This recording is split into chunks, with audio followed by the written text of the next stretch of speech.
Okay, so let's face it, everyone's busy. You want to get the real heart of something important Right. without wading through tons of stuff. Yeah. Information overload is real. Exactly. And we got some really interesting material shared with us, so today we're going to try and cut through it all for you. Sounds good. Our focus for this deep dive, it's all about communication. Or maybe, more importantly, the lack of it, Mm-hmm. especially, in relationships, and what's our responsibility there. We're digging into the impact of silence. And it's surprisingly powerful, that silence. The source material we looked at frames it through sort of philosophical, emotional lens. Stoicism comes up quite a bit. Right. So the mission today really is to understand what our silence actually says, and maybe why talking directly, even when it's hard, could be way more meaningful. Absolutely. What struck me right away was this idea that silence isn't neutral. It's not just empty space. Yeah, the article starts right off saying, not all silence is healing. That hit That me. too. It makes you rethink silence completely. It's like it is a form of communication. So your silence isn't just quiet. No, it's like you're letting the other person write the story of why you're silent, and you're not even in the room to correct it. That's a really strong image. And it connects to what the article says about Stoicism. A lot of people think Stoic means, bottling everything up, just being cold. Right, like emotional repression. Yeah. But this piece reframes it. It talks about Stoicism as more of an intentional presence, even when things are ending.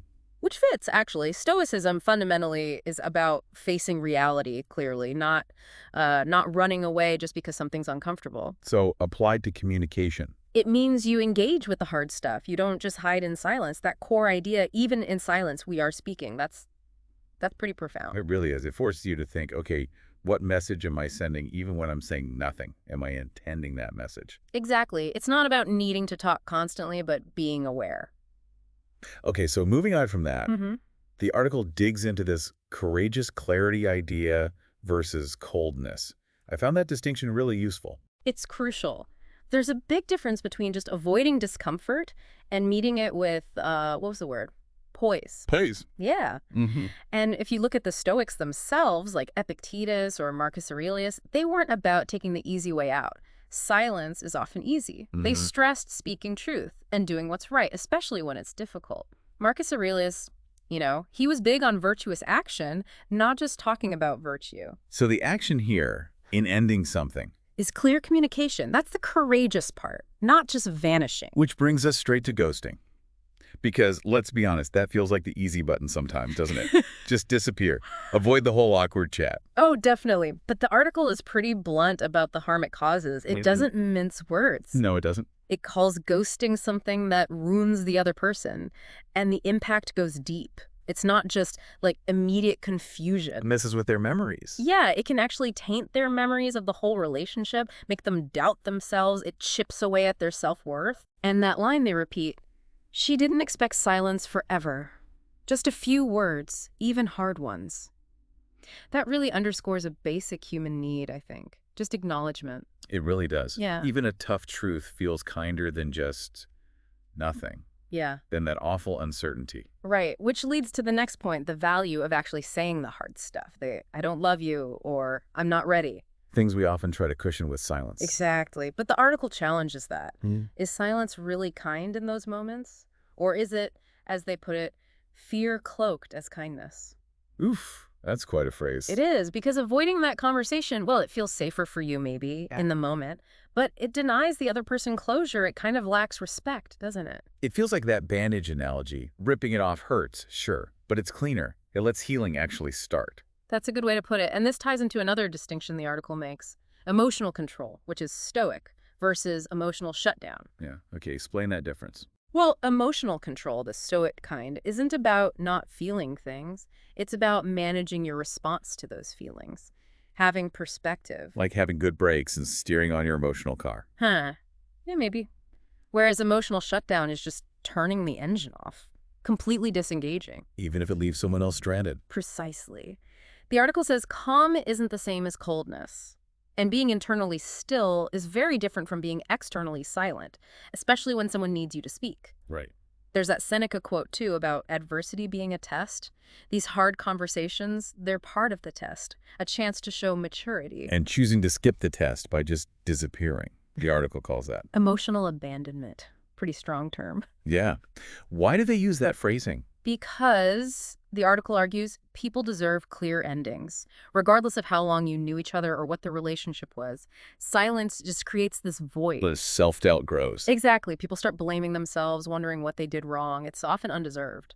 So even something small helps. Definitely. They give the example, even a simple, I care about you, but I need to go, is more healing than no words at all. It's just basic respect for their humanity, really. Absolutely. Now, what about this idea that silence can sometimes be mistaken for personal growth? Like, oh, I'm just moving on quietly. Yeah, the article challenges that too. It Yeah. suggests that sometimes that silence isn't growth. It might actually be, well, emotional immaturity, hiding. So real growth isn't about becoming more distant.